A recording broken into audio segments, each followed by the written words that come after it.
Okay, so I decided to turn this into like a year in the life of Owl Moon Raptor Center because we see every year we do, we've been doing this long enough now so that we really see patterns in all of nature along with all of human activities and how they are interacting in the wild where the birds are living. Um, so I kind of set it up like that. So this is a year in the life of Owl Moon, and we're going to start with January since that's where we're at, anyways. And you'll see that in the first slide if you want to switch the slides, advance the slides. So January, we see already this year. I think we have seen. Don't have the number, but I know that we've seen more bald eagles than anything else, believe it or not, come um, in the first like couple weeks of January. And the reason we think is, and it looks like in most cases, there's a multitude of things that bald eagles are dealing with right now. First of all, there's lead in the environment because it's hunting season. Second, it is they're scavengers and they're doing a lot of scavenging and they're getting hit by cars. Um, I think if you go to the next screen, you might see some of these things here. Yeah. Okay. So I'm relating that in this slide to the things that they're doing right now that they're focused on is getting food, getting enough food to feed themselves. Also, you know, finding nest sites and establishing nest sites and maintaining nest sites because they've already probably started laying eggs. I'm trying to keep that going at the same time. Yeah, they're pairing up, mating, laying eggs. They're trying to feed themselves, and they have scavenging habits. So roadkill is very inviting, and especially deer roadkill, which there's a lot of right now. And some of that deer is also double trouble because not only are they along the roads where they're going to be a hazard to the bird, to the eagle, but they're also some of them are probably got lead in them. Um, so we're seeing the human activities, the development of some of the complications that are some of the things that are complicating their natural um, plan for what they would be doing this at this time of year is interfered with by all these different factors that are getting in their way. So when the pair's made up, they're going to do that lock talon thing and their courtship ritual, and it's it's going to be where in nature they normally do that and they mostly survive. And with the world we've created, there's a lot of unpaved surfaces they're going to hit when they land if they're falling out of the sky like they do when they're spinning with their feet locked together. And, they're going to hit their pavement instead of the ground, and they're going to hit power lines instead of the ground. They're going to be getting into trouble that way. They're going to be getting in trouble with eating lead ammunition, and they're not prepared for motor vehicles when they're on the road eating carrion. And of course, and also this time of year, there's this increase in disease transmission. So there's a lot they're dealing with right now. So it makes sense that bald eagles are, kind of on the top of our admissions right now, because of all of the different factors that they're dealing with. And sadly, most of them we can't fix because the lead toxicity is very difficult to turn around and get a healthy bird. When they're getting hit by cars, they're getting run over and rolled over by the cars and getting spinal injuries, which are very much impossible to fix. So we're not, we end up having to put down a lot of bald eagles this time of year. It's really pretty depressing. We have one now that we're treating for lead. We're getting some results, we think, trying to get it through the chelation therapy that removes the lead from their blood and see if we can get a healthy enough bird to release out of that. So that's where we're at now. You can switch the slides. So here's some what we're talking about here is intraspecific battles over territories, injuries from falling on paved roads and buildings and so forth. There's that. And you can see these two are locked, their talons are locked, and they're just flat on the ground waiting to, in a game of chicken. That's what they do. And we get a lot of calls of people just finding them like this. And what do we do, you know?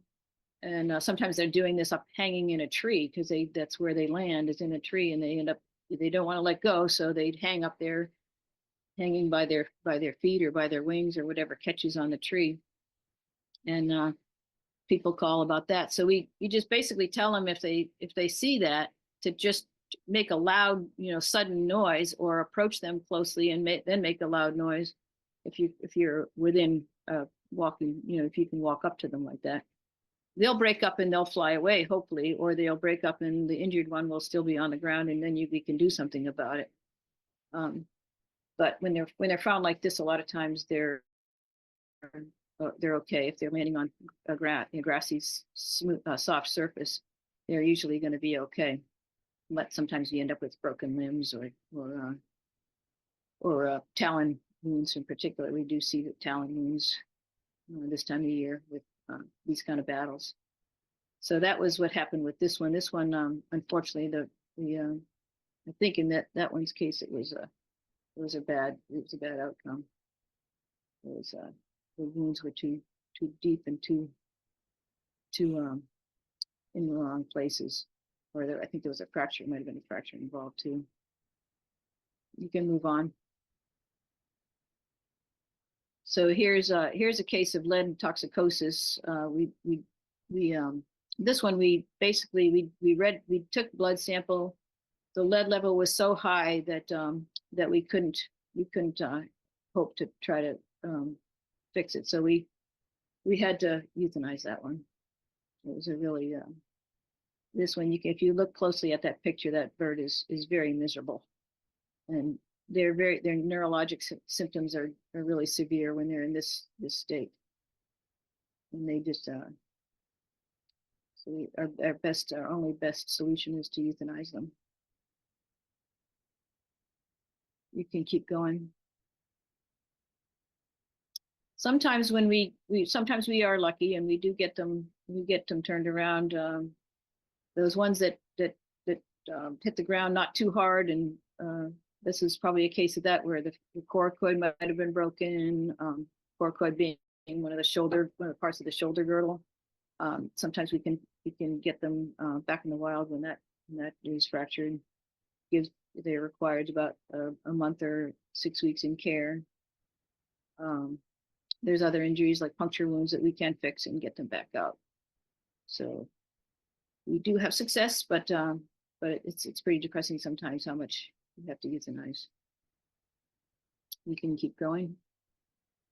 So now we're into February, and February and January are a lot alike, but I decided to focus on the Cooper's hawk in February because there's a lot of calls on Cooper's hawks right now. A lot of people don't know they've got a Cooper's hawk, but I can pretty well, if I get a call and it's telling me that there's a bird stuck in a building, it's probably a Cooper's hawk. Or if there's a bird that just struck their window, it's probably a Cooper's hawk. If you look at the next slide,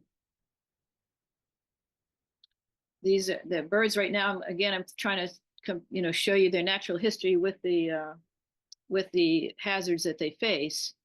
They're naturally songbird. Songbirds are their diet, as you know, and so that's what they're out there looking for, especially in this cold weather. They got to feed. They got to keep themselves fed and warm.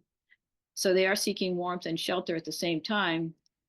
Well, we've created a whole lot of big box stores and warehouses and parking garage and those kind of things where they are definitely interested in coming in there, because a lot of times they're following the songbirds in there, and they're trying to they're on the hunt. So they go in there hunting, and they find themselves no way out, because they really don't know how to. Once they get into a building with a tall ceiling like this, they just go up.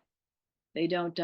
They're not looking down at the doorways. They're trying to get away from all the commotion in the store or in the warehouse or in the parking garage.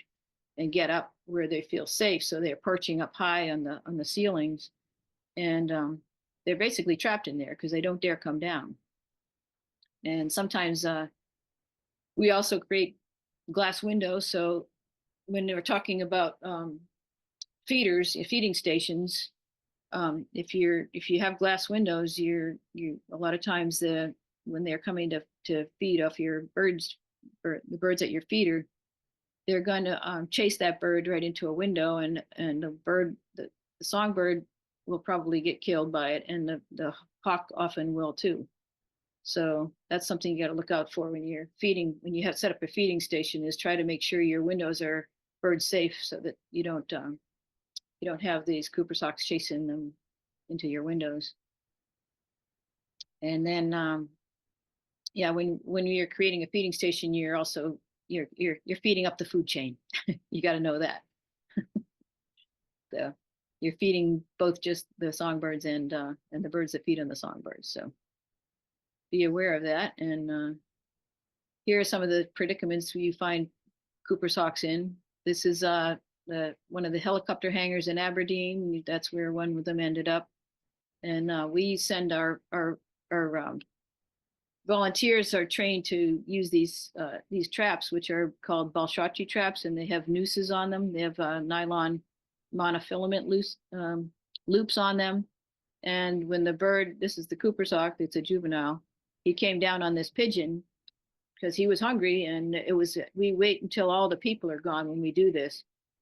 And we make sure it's during the closed hours so that they don't, so that the bird feels safe coming down. And we set the trap down and just, walk away from it, and wait and go back and check on it periodically, because you don't want to leave the bird caught for long. But that bird is caught. He's trapped in, he's caught his feet in the monofilament loops on the Balshachi trap.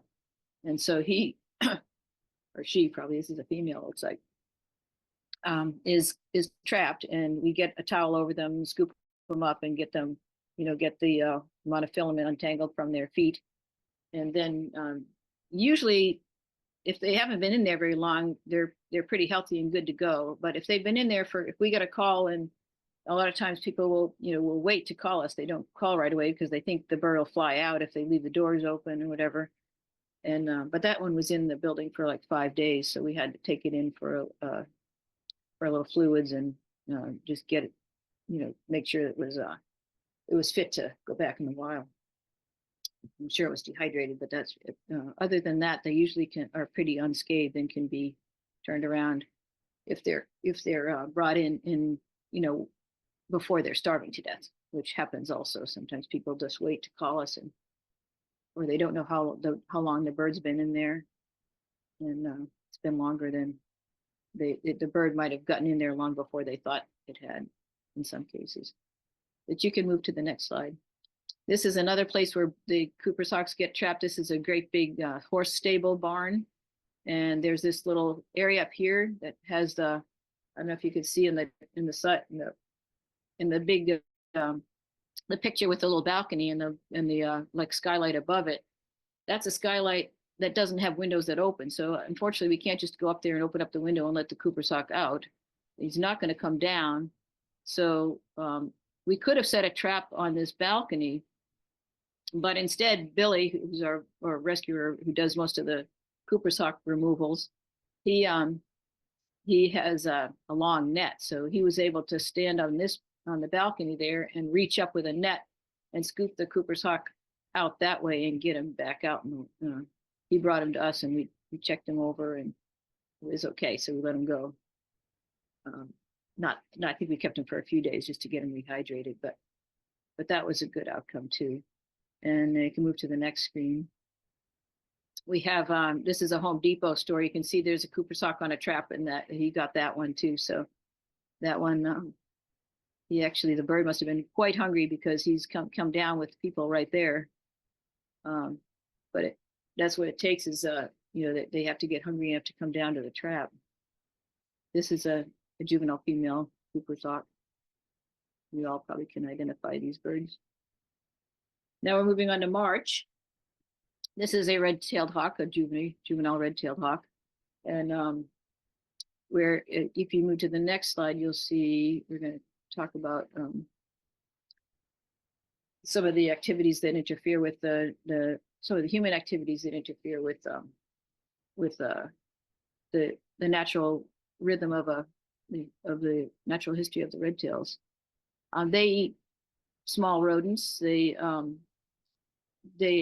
at this time of year in March they've already begun nesting. They are some of them have already laid eggs, and they're because of their habit of their food habits. They like small rodents, so they're really one of the ones that we see the most along highways. And most of you, I'm sure, notice them when you're driving along and they're sitting on this either on the median or hanging in the trees up above the shoulder of the road, or they're almost always you'll see them along the highways, and that's because there's food there. Partly because we're driving along there, and some people throw out food that the rodents eat, and the rodents are also in an area where it's grassy, and when the grass is mowed, some of those rodents are killed and just left out and left by the mower, and the red tails will come along and just pick them up and carry them off. So they're feeding in a rather hazardous area right along highways. And we get a lot of calls this time of year of it's usually a red tail birds, hawks along the roadside that have been hit, coming and going from the median or the shoulder of the road, in their hunting habits. So you can move on. So mostly the injuries that they get are brain concussion, eye injuries, and fractures. If they live to if their injuries are treatable, we will treat them. The brain concussion, sometimes they can go for days and then die on us, but if they have been with us for 4 or 5 days, by then we feel pretty confident that they're going to recover from the brain trauma, at least for the most part. Eye injuries, we usually have to take them to the eye doctor to get a thumbs up or thumbs down. But we can examine the eyes and we can treat the eyes until we can get the appointment made. So we do have some knowledge. I can identify some of the problems and treat them with the eyes, and so we have pretty good success with if they make it past the first few days. We have pretty good success with getting them out if their fractures are. Usually the fractures are going to be up in the shoulder area. That's usually where they're going to get hit, but they can be hit anywhere, get in their legs or wings or whatever. But we have to assess each bird, on the fractures. We have to assess the fractures and decide whether or not we think we can fix it. Some of them are unfixable. Some of the fractures, if they're too close to a joint, and we know the callus is going to interfere with the joint, then they won't be able to fly, and we'd have to euthanize in that case. But for the most part, we try to treat fractures. This is April now. We're moving on to April, and this is a great horned owl. This April is a big month for great horned owls. We can switch slides again. This is the time when they're deep into their nesting season now. They don't build nests. I don't know if you know this about great horns. They don't build nests. They use the old nests of other birds. None of the owls build nests. They either use cavities, which a lot of them use exclusively cavities, but the great horned owls will use the old stick nests of a red-tailed hawk or a Cooper's. Cooper's even, and even the nest of a crow they'll use. So the nests are pretty dilapidated by the time the great horned owl moves in, and they don't really do a very good job of fixing it up and renovating it.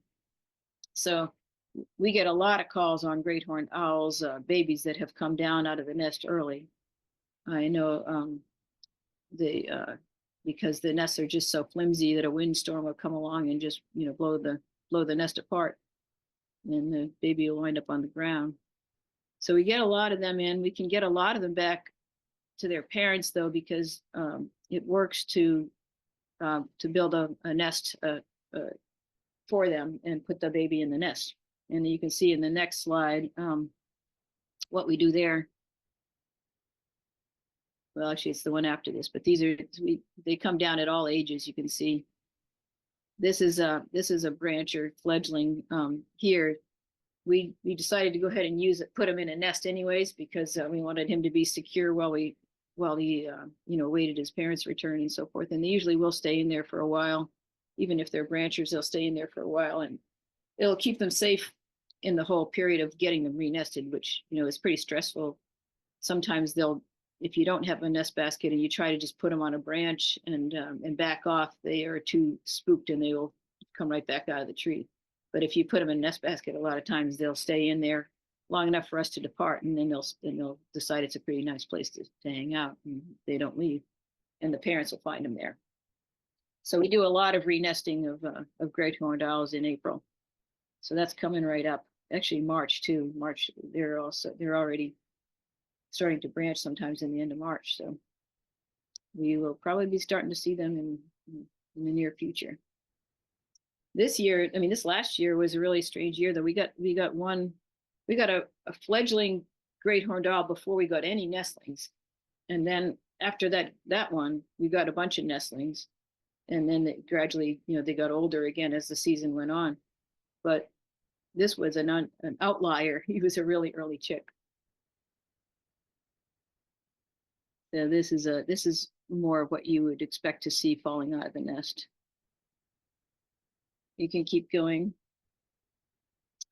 Okay, so now we're in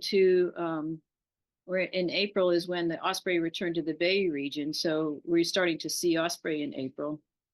And this is an adult, you can tell because of the yellow iris. And the juveniles will have an orange iris. And yeah, so these are both adult. These are the same bird, I think. They have an interesting black pigment, or I think these are called, there's a name for these little spots in their eyes, but that is, the ospreys tend to have them more than any other bird. You can go to the next slide. Okay, peregrines in April are laying eggs and starting their nesting season.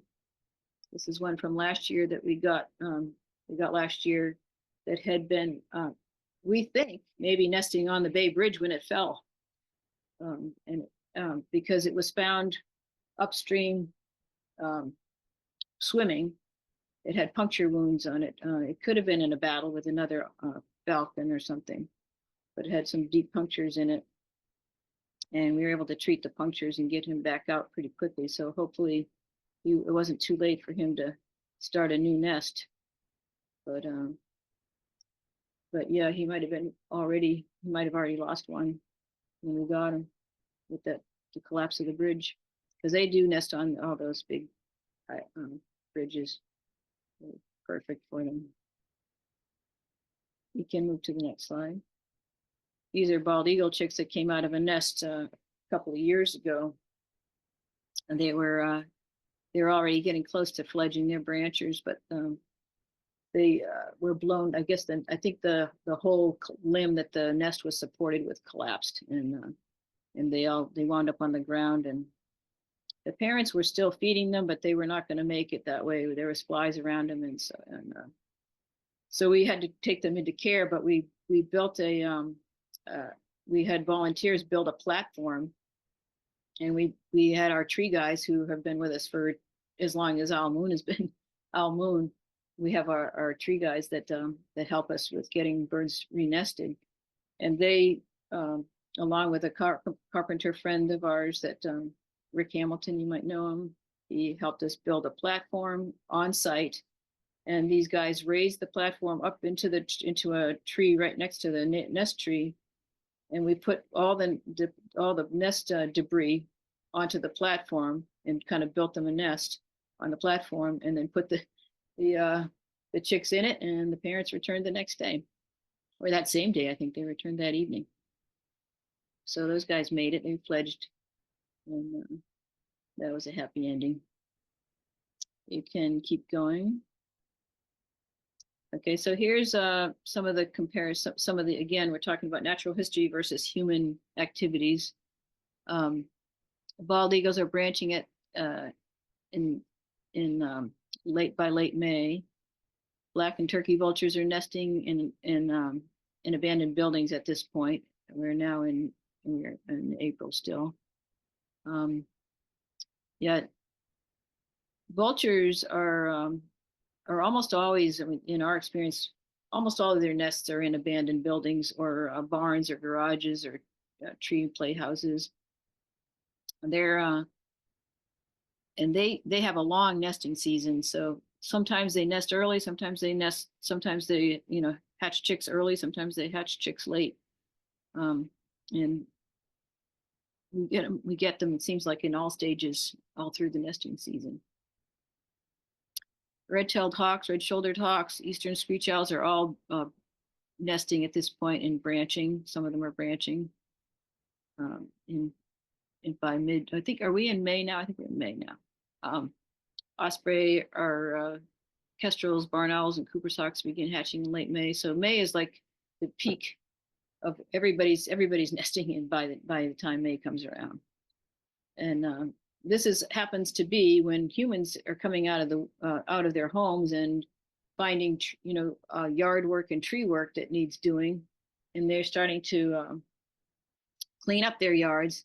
And that's the wrong time to do it. Really, the best time to do that would be in the fall, because when you do this, when you start cutting down trees or taking off tree limbs at this stage, at this time of year, you're going to be interrupting. You're probably going to be disturbing a nest or a nesting pair. And in the case of abandoned buildings, if you're trying to tear one down, don't do it in May or April of the year, because you're going to destroy a nest. And same thing with the other thing is that mosquito and fly season has started at this time of year. So those are a problem, because when you don't get much time between when a bird comes down out of a nest or falls out of a nest and when the flies start landing on them and start laying eggs, and they get fly larvae, maggots on them, and then they're a lot harder to save. So that's why in this time of year, starting in May, we like to get them as quickly as we can into care so that we can prevent, the consequences of flies laying eggs on them. You can move to the next screen. Yeah, this is peak season. We start seeing a lot of red shoulders and barred owls in May. And see, that's the peak of when they're starting to fall out of the trees. Is they're starting to branch at this age, 4 weeks of age. For usually by 4 weeks, the barred owls are starting to fledge, or starting to branch, I should say. They're not really fledged until another couple of weeks, and same with the red shoulders are branching in May, and some of them wind up on the ground, because the red shoulders lay a lot of eggs and their nests are usually, they have a lot of chicks hatched in their nest. And in nature, I'm sure without our interference, a lot of those babies wouldn't make it. One or two of them would wind up on the ground and not survive. But we do try to save them. If they wind up on the ground and people call us, we try to save them and get them back up into the nest and give them another chance. And a lot of times it works too. So it wasn't necessarily meant to be that they were that let nature take its course kind of thing. It isn't a preordained ending for them if you put them back in the nest. So we often get them back in the nest and have the whole nest fledge. So that works out. You can go to the next slide. Yeah, these guys, the barred owls will often wind up on the ground early. These guys are it's before they should be the nest in their natural cycle. They need to be losing this down and have flight feathers coming in to be considered a fledgling. So these are not fledgling baby barred owls. These are nestlings. They should be in the nest still. So we do get them back in the nest, and oftentimes, if we can't find the nest, or we can't find, if we can find the parents but not the nest, we can put a nest basket up and put them in the nest basket like we did with that great horned owl. But if we can't find the parents and we can't establish, it can't, find a specific location where the nest was and we can't get them back. So we will then foster them into other nests because we get so many barred owls in that we have choices usually of where we want to put we try to get them with the same age chicks and a nest that's not already, got 3 chicks. If we can find one with 1 chick and add a second one, that's ideal. Sometimes we add a 3rd one, but we never go more than that. If there's no other choice, we will raise them with the barred owls that we have in care, the adult barred owls that we have in care, so that they will not imprint on us. And then we can get them out as fledglings. But we're pretty successful with getting barred owls into either a foster nest or back into their original nest pretty quickly. As we know a lot of nest sites now, we've been doing this long enough in the nest seasons. The barred owls return to the same nest sites year after year a lot of times. Or there's a pair at that.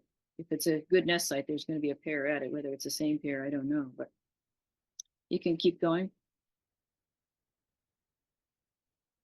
And if any of you have any questions, you can stop me along the way. Don't feel free to talk. I don't mind questions at all.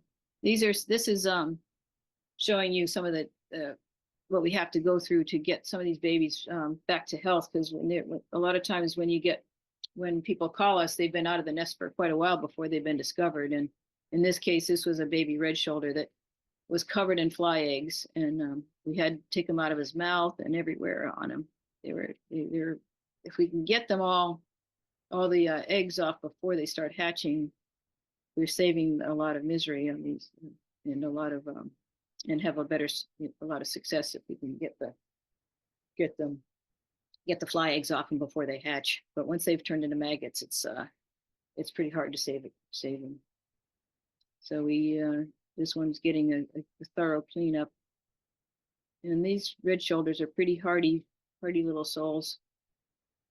They pull through a lot. Same with pretty much all the raptors. We have a will. These are baby black vultures that have their nest was demolished, and we ended up with all 3 babies because they were all just pulled out of the shed, and then the shed was torn down, and that was just left there. So we take them into care, and we look for foster nests, and you guys can help us with these foster nests. Whenever you find a nest like that, if you can inform us if there's a space in it, like if there's only 1 or 2 babies instead of 3, then we can add 1 or 2, and they can all succeed, because we hardly ever, I don't think we've ever really seen this fail with vultures. They're very good parents, and they're very capable parents of raising. They're very capable of raising 3 chicks, and when we get them into foster nests, we normally all 3 will fledge. So it's a good solution for these guys. They can't stay in care because they are so easy to imprint, and we have to go through great lengths to prevent them from imprinting. And the best thing to do is just turn them around as quick as you can and get them back into a nest. So if you guys find these nests and know where they are, just let us know, and we'll have a place to plant them. You can go to the next slide. Okay, now we're into the later into the nesting season, and some of the problems that you'll see here. Again, the demolishing of buildings and silos and other, and the more this is happening, the fewer nest sites these birds will have in the future too. So it's kind of sad to see all these old barns and silos being demolished and replaced with pole barns and riding arenas and things like that that are not as friendly to the raptors for nest sites. Owls in particular, being barn owls and also American kestrels are they're declining in part because a lot of their nest sites, which were involved, human structures, but the kind that allowed them to come and go, it's harder to. There's fewer places for them to nest. So I will talk a little bit more about my nest box project because we started this about way back in probably 2010. I think it was 2010, 2011 that we installed a bunch of nest boxes, kestrels and barn owl boxes, and we have grown the population in the ag reserve here by quite a bit because in the beginning we weren't getting any barn owls, and by the time, by now with probably now we've actually partnered up now with Tom Humphrey with the Fredericksburg Club, and also Andy Brown, who's studying barn owls to determine whether or not there's we can break them into subspecies and get them better protection. So he's working on that kind of research, and so we've teamed up with him so he helps us monitor our nests, and they've added more. The two of them have added more nest boxes to try to increase the populations and also complete the studies that they're doing. And so American kestrels, again, we've put up a whole bunch of nest boxes for kestrels where we set up at one point we had about 18 or 20 of them. I think we've got to go out and replace a few of them because some of them have come down, but we'll probably get them replaced. Now's the time to replace them because the kestrels will be back probably in another month or so. They'll start coming back. And, we want to have nest boxes ready for them. But yeah, farmland raptors are mostly endangered or declining populations because of these things where these buildings have been demolished for developments and subdivisions, and they're just not as much farm habitat for them to be. And there's also rat poison put out in some of these farms that are going to kill whatever eats them. So June is when we were monitoring the boxes. We were checking them for occupancy and banding the babies, including the kestrels and the barn owls. And I think we've gone, in the last couple of years, we've gotten in the 30s or 40s of barn owls in the nest boxes that we put out now of the number of chicks. And same thing with the kestrels, about 35 or 40, somewhere in there is what we're seeing in our nest boxes that we put up 10 years ago. So we're trying to help the populations of farmland raptors at the same time we do rehab work. And we take some measurements on these chicks. This is a kestrel chick here, and we band them.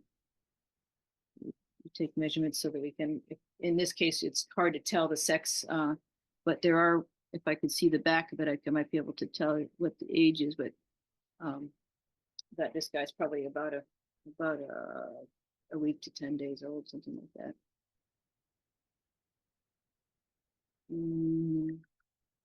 The barn owl nest boxes, we put them up in all these abandoned silos out here because the only thing that was preventing the barn owls from nesting really was not having a nest site. So we've established, give them nest sites by building boxes and hanging them inside the silos, and primarily the silos because nobody uses them, and there's a perfect solution right there. If they're not being used and they're not being torn down, they can be occupied by barn owls. And you can keep going. Yeah, this one, this barn owl nest was actually in a nest in Northern Virginia, and the building was completely destroyed by a tornado. And there was 4 chicks in the nest. One of them was dead, and a third one died before it got to us. And then we had 2 come in, but sadly we couldn't pull either one of them through because their injuries were so bad. The natural storms can take them out too. We go to the next page. Yeah, this is baby osprey chicks, and we're starting to see them in July. They're one of the later nesters because they get here and they still have to establish their territories and lay their eggs and hatch them. But these guys are. This is the early nestling stage of their development. You can see they have all that thick down already built into their feathers. They have a very big sharp keel for all their blood feathers. I mean all their breast flight muscles. And keep going. When we do get baby osprey, and we're working with Greg Kearns a lot, who's down in Jug Bay, and he monitors a whole bunch of nests down there, and he knows the ages and sexes of every nest in the Jug Bay area, so he can identify a nest to match up any orphans that we get, so that we can get them into foster nests right away, so we don't have to keep them for very long. We can get them right back out into a new nest. And so he's been a big help with us. He's been a big help with us in getting osprey chicks fostered into nests that where the original nest is either inaccessible or has failed for some reason. We can move on. These are some broad-winged hawks. We don't get very many broadwings, but they're adorable little broadwing chicks that wound up on the ground. I think it was after a huge windstorm came through, and they were blown out of their nest. We couldn't find their original nest, but we could install a nest basket and put them in the nest basket, and their parents were right there ready. They were watching while we did it, while we put the babies back in there. So we got them back in a good situation. You can see that one was just testing his wings and not quite sure how to use them. This is a juvenile Cooper's hawk, and these guys look like they're in prison here. I thought that was a cute picture. And yeah, so these guys, we try to get them back into nests as quick as we can too. And again, Tom Humphrey in Frederick, he helps us find nests for these guys, because Cooper's hawks are a particular favorite for him, so he usually knows where the nests are, and he can direct us to a nest if we can't get them back into their original nest. In this case, most of the original nests had already fledged, but we knew of one where they had just fledged, and this guy was a fledgling, so we could put him with that family, and he would he would become a part of that fledgling nest, and the parents were right there watching again when we added this one to their clutch. We can go again. So one of the things we've discovered this year is just how bad off the Chesapeake Bay osprey population is becoming. We believe it's because of the overfishing, overharvesting by factory ships in the mouth of the bay. There's a huge ships that come down from Canada, Canadian-owned company, and they come and completely rake they remove huge quantities of all kinds of fish, not just the menhaden, but that's what they're after, because they use them for fertilizers, and they use them for fish farming, for aquaculture.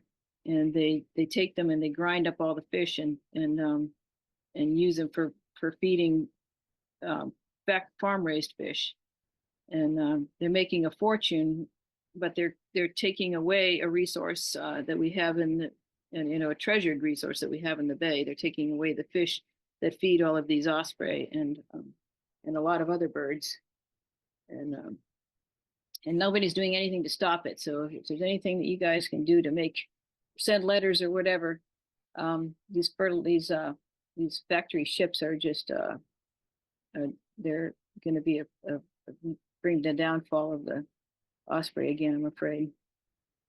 Because you can see this was a osprey here that we rehabbed. It was the one that had been in a battle, territorial battle.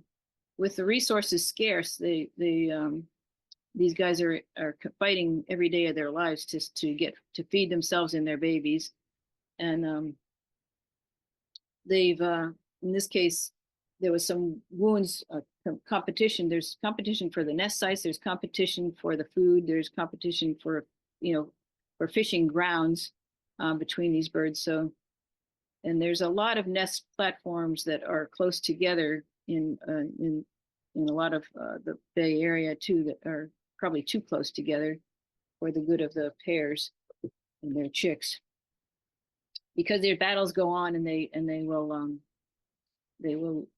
the chicks will starve in some cases if the parents are unable to find enough food for them. And we did get in a lot of starving babies this past year. We got in probably, I think we had in one day, we had 10 come in, which is really unheard of. And so we were really worried this past year about the osprey. But in this case, we tried to release this one after we got her all healthy and put her back in the nest area where she had been found. And there was already another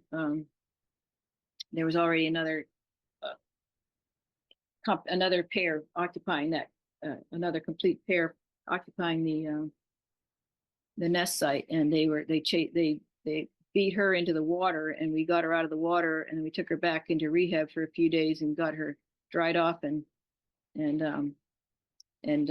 there was not really much of a wound in this case, so we just got her dried off and made sure she was healthy and put her back out in the wild again. But we didn't release her at the same location. We released her on a much higher elevation along the bay so that she could scope out her area before she was in trouble with any residents that were already there. So that was a success ultimately, but it was a flawed release to start with. Suzanne, there's just a couple of questions. Yeah, you want to from the chat. So one person asked, what's the name or owner of the Canadian fishing company, if you happen to know? I do, but I'm trying to think what it is. Reedville Fish and Guano. No, that doesn't ring a bell. And I know I should know this. That's the old name. It's been taken over by this. But the problem is that, because I worked in the Bay all my life, that was my professional thing. The fishery is in Virginia.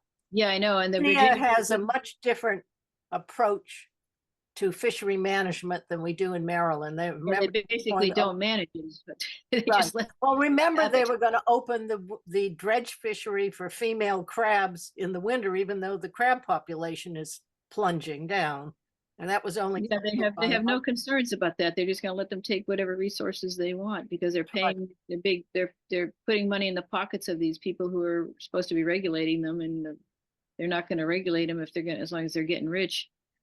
Well, we do have some allies insofar in Maryland, the sport fishery and the Maryland people who manage fisheries are very concerned because striped bass numbers are plummeting. Yeah, and drumfish and everything else. Yeah, right, because they feed on menhaden as well, and so the menhaden support the whole life chain of the bay.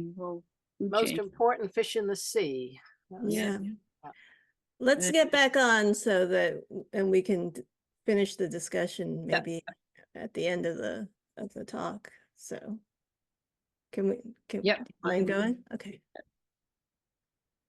So this is just some of the other things that are hazards that are out there. I put them in September because there's nothing that really stands out in September as a particular yearly problem, but all the fledglings are getting into trouble in September. I can tell you that because they're just they're new, they're novice, they're trying to learn, and they get into trouble. So that's mostly what we see coming in here in September. And there's a lot of problems with when there is a wound on a bird, it immediately attracts the flies, and the maggots are a big problem in September. And this one here, actually, this is an adult red tail that was very senior. We could tell from his eyes. And the eye doctor said, the first thing she said when she looked at him was, this guy's really old. And he did have a little cataract, but we decided we fixed him up, and because he was actually found and rescued from a black rat snake that he had tried to catch. It wrapped around his neck. And the person who found him just, pulled the rat snake off of him and sent him to us. And he had seen him earlier. This guy had pounced on a hose, thinking he was attacking a snake earlier. So we don't know if he was a success story or not, but we gave him another chance because we kept him in care for a month, and the eye doctor looked him over and said he looks like he can see well enough to go. So we went and sent him back out in the wild. But he deserved to go have another chance because he was a veteran. You can send you can. This is another hazard that's out there for the birds. It's particularly red-shouldered hawks they do a lot of fishing themselves. They're not just and they like to hang out around swimming pools apparently. Because I think some of the swimming pools are, before they are chlorinated and all, they have frogs and so forth in them. So they're looking for that anyways, and they end up in the water and they can't get out because there's the sides of the pool are so steep. So every year we rescue 1 or 2 red shoulders out of a swimming pool. This is a soccer net, big team, I think, or a volleyball net. I don't remember which it was, but down at Washington Cathedral School, I think it is. And this red tail got himself all entangled in the netting. So that's something I try to remind people of. When you have backyard like goals set up, like for soccer goals for your kids to kick balls into and practice with, take them down at night and when you're not using them, because they are a trap for these raptors, because the raptors don't even see them at night, or even in the daytime. If they're looking past them at a prey item, they'll go fly right into them and get all tangled up because their talons will catch on them, and then they are trapped and hanging upside down until somebody finds them and rescues them. And that's happens fairly regular every year. We get several cases of raptors tangled in soccer nets or some other kind of netting, like netting over koi ponds, which I think you'll see in the next slide if you keep going there. This is another soccer net. This is the barred owl that was caught up in a net. We also, this is Billy again. He rescued that one. We can keep going. This is an osprey that was entangled in not fishing line, but that's what you'd expect right where he is fishing line. But instead it was kite string that he was entangled in. And he could not get himself out. And we don't know how long he was there, but he ended up dying of what's called capture myopathy. They're particularly prone to it when they're struggling against something like a line that's attached to, it's got them pinned down to a spot. They capture myopathy, and it's a fatal change in their it's a physical, basically they become toxic and die, and that's what happened in this case. We couldn't save this one. It looks like it should be fine, but it wasn't. But yeah, so these are some of the hazards. People build these koi ponds, which are great fun, and they have beautiful decorative fish in them, and they try to protect them from predators by using netting or monofilament over the ponds, and they're just creating a trap for the raptors, because the raptors are coming down to feed on those fish, and they'll get, instead of preventing them from getting instead of the people who put the koi ponds in, instead of saving their fish, they end up killing a raptor or causing injuries because of the netting and the monofilament line. And if they don't, and it doesn't really work to protect the fish, I have to say, either, because the way they've got them set up, a lot of times it doesn't work. I think they get these ideas off the internet and they're not successful. But yeah, that's a problem there. So November is when we see, this is when we turn back our clocks in November, all of a sudden Owl Moon starts to get a whole bunch of more calls about barred owls getting hit by cars, because it's already, the days have shortened and the nights are long, and these guys are out starting in November. They're out during the high traffic times, because the rush hour traffic is in the, is in the dark now, morning and night for them. So they get hit by cars a lot. They're not, they fly low. That's where it's their general habit anyways. They fly low and go after prey, in a direct line, across the streets most of the time, and they get hit by cars. And unfortunately, a lot of times people think that if they, if they can fly away, they're fine. So they just set them on the side of the road and try to make them fly, and they don't fly. Or if they do fly, then they're oftentimes flying off with eye injuries or other injuries, beak damage, things that can cause them to starve to death. So if you do ever hit an owl like that, don't try to send them off and think that things are going to be okay if they fly, because it's usually not the wings that are damaged. It's usually they have concussions and eye injuries and beak damage, and sometimes fractures. But they can have a lot of injuries that they can fly off with. So we try to tell people to immediately get something to cover them with, so that you can get them into care and at least get them examined before we attempt any releases. So we get a lot of barred owls this time of year, starting in November and running right through January, really, because rush hour traffic is it's not just barred owls either. That we get a lot of screech owls at this time of year too. They are also getting hit by cars, and so a lot of times they wind up in the grill of the car, and people have no idea where they picked them up, where they hit them, because they've been driving around with them in their grill. And that happens with barred owls too, actually. So yeah, they're all seeking shelter and warmth.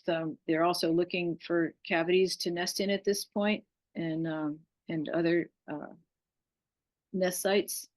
And so if you'll see, another problem that we have is they get stuck in chimneys and stovepipes because they're looking for cavities, and those look like cavities. If you go to the next slide, you can see there's an opening right there that looks like a cavity, right? Barred owl went in there and he couldn't turn around and come out. That's a stovepipe. And this is the one that we rescued down in Virginia that had gotten himself in there and couldn't get turned around and get out. And it happens a lot with chimneys because, again, with them, when they're going down a chimney, if it's not capped, they'll be attracted to it because it looks like a nice cavity. Plus, it's warm down there, and they're seeking warmth. And they'll go down there and get down right down to the fireplace, and the what shutter, whatever you call it, that opens and closes the vent there. If you can't get them past that because it only opens about 6 inches, and it's hard to get your arm in there and get a hold of the owl and pull them out of a space like that. But we managed to quite often save them, and sometimes they've been in there for a week and they're all sooty and dirty and have eye injuries from the soot and from their trying to escape.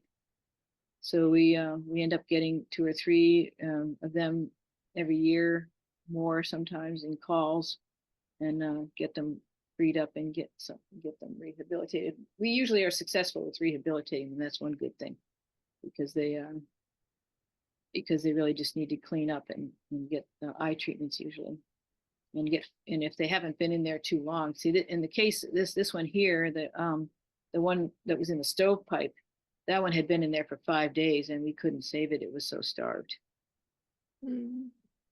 But here's a chimney here that on that house that was and this one went in, and you can see he's in the kitchen. He made his way down the chimney and into the fireplace, and then started flying around in the house. And they did let that one go, and I don't blame them, but it would have been good to get him examined before they let him go, because he was in that chimney for at least a day or 2 before he got freed. He found the opening into the house. And you can see that chimney was not capped. That's a good idea if you have a chimney to cap it, because they will go in there and get themselves in trouble. You can go to the next one. Yeah, this is one that we rescued from a sooty chimney in Baltimore that really dirty chimney. So he ended up with a lot of soot in his eyes and in his feathers that were contaminating his feathers. But we got him back. We got him released. It's a good one. This is what happens when a barred owl goes through a screen. This is that we stain the eyes. When we examine the eyes, we stain them to stain the corneas to see if there's any damage to the cornea. In this case, the whole cornea was badly damaged. It's going to take, we just got this one in actually just a few days ago. And I wanted to include this slide because we rarely see that much damage, but that was from a screen. We went through the screen and was trapped in the porch in Barnesville. And we went to get him out when we saw, we always examine their eyes first, and I'm glad we did because these eyes are not seeing very well with that kind of a wound on the cornea. So he's with us for a while for treatment. But we expect we should be able to get him released. This is what happens when you decorate your yard with lights sometimes. This is a Cooper's hawk wrapped up in Christmas lights. Christmas lights are hazardous, as are some of the decorations that we used in Halloween with the fake spider webs that can also be dangerous entanglement risks. And there's a lot of holiday decorations that are hazardous to wildlife. So something to think about when you go shopping for decorations for your outdoor property. And that one was quite tangled up in it. He had quite a number of wounds. This is another kind of freak thing that happened. It was a osprey, and they will often nest on these great big. This is actually a crane right here, the fire department ladder. It's a fire department ladder, because this osprey had been up on the lights up here and had gotten a talon caught in the housing of the light, and he was trapped. He could not fly. He could not get himself unattached, and so we called the fire department. And they actually responded with their ladder truck, and Billy went up the ladder truck and got the osprey out of the housing, uncaught from the housing of the lamp, and we were able to save him and get him fixed up and got him back out. But he was in a very bad predicament there, and I think it was a football field or something. It was a big sporting arena, so there was a lot of media attention there. Yeah.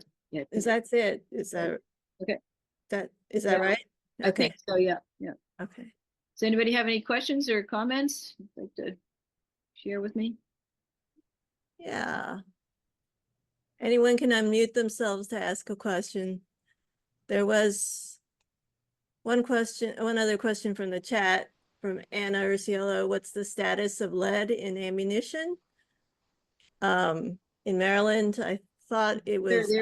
There is that you cannot use lead shot in waterfowl. We know that's been a case for years now. I think there's been a decade or more of protections on that. But you're still allowed to use it for deer hunt. Use lead ammunition for deer hunting, and there's really no restrictions that I know of. We are working on it. There is groups of people trying to change that right now. So it'd be nice to get your support on that, and letter writing and whatever to get the lead out, because it's a horrible way for these birds to go. It's horrible. Yeah. And it's killing a fair number of them too, because there's enough people still out there hunting with lead ammunition, even though it's a lot of times it's the strangest thing to me, because a lot of the hunters that use lead are also the people who find these bald eagles dying of lead poisoning, and they are the ones that call us to come and help them. They don't want the birds to die, but they also don't seem to know that it's in their power to stop that by stopping lead ammunition. There's a disconnect there, right? Yeah, it's true. You're also getting a lot of thank yous from our members for the amazing work that you do. And I mean, I do want to mention that you accept donations, right? Thank you. Yes, we do. And if you would like to learn more about what we do, we have a really revamped our website, and it's quite informative now and quite Yes, it's beautiful. user friendly. It's an So, excellent website. What's that? It's an excellent website. Thank you. Yeah. And if you're interested, you can get a newsletter also from us. I think on a regular. I think we send them out quarterly now, and so we don't inundate you with requests for donations. But if you are interested in learning more and also participating in volunteering, we always looking for volunteers. So. Yeah, if you, I could tell you the website, it's Owl Moon RC. I mean, the website is owlmoon.org, just owlmoon.org. Yep. So there was a request for Yeah, I saw that, yeah. for that. I just posting it now. owlmoon.org, simple enough, easy to remember. Yeah, go visit it and learn some more and maybe drop a donation. This is Yeah, and if you want to This is volunteer, great. that's another way you can contribute. yeah, volunteering. We always look for transporters. We're Okay. always, we need transportation people. If you're not able to donate, like our shifts are about we ask of volunteers who are in-house is 4 hours a week on a regular schedule so that we can plan on you coming. But if you want to be on an on-call basis, we will put you on a on a transporter list and call you if we need transportation from, and you can give us the area that you're willing to transport to and from too. So you can designate, the restrictions on your calls by letting us know, and we'll make notes of that. We wouldn't call you when you're not available, kind of thing. Is transportation the main thing that you need for volunteers? Yeah, unless you're looking to do more of a commitment, like 4 hours a week, then transportation is a good option. Because Okay. we always are looking for transporters. And do you need training to transport or is it? Not necessarily, but if you want to be able to rescue birds and handle them yourself, you do need some training. Right, of course. yeah. Yes. But if a lot of times DNR will catch something for us and send it in there looking, they would rather not drive it to us because it's, they can be hours away sometimes. But they will catch them and contain them for us, and then we can set up a transportation network where we like relay it all the way across the state, for example. We've done that before. If nobody wants to drive the full 3 hours or whatever it is to get here, we can get somebody to meet halfway or that kind of thing. And so we do that a lot. That's I have wonderful. a question. Yeah, go ahead. Yeah, thank you for the great presentation. And I just met Tom Humphrey at the MOS convention. Oh, I was good. on 2 bird trips with him. Great guy. Told me a lot about the work he does trapping and banding raptors. My practical question is, if I or some other birders are out and we see a wounded bird and we contact you and we're waiting for an arrangement, obviously we want to, what's the basics someone should know about, calming the bird? Just If they're putting not something trapped over in it. something.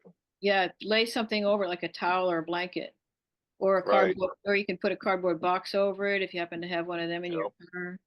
And then you could put a towel or something over that just to kind of weight it down in case it's windy or whatever. Yeah, Yeah, we do. that's what my instinct Oh, would have wow. said.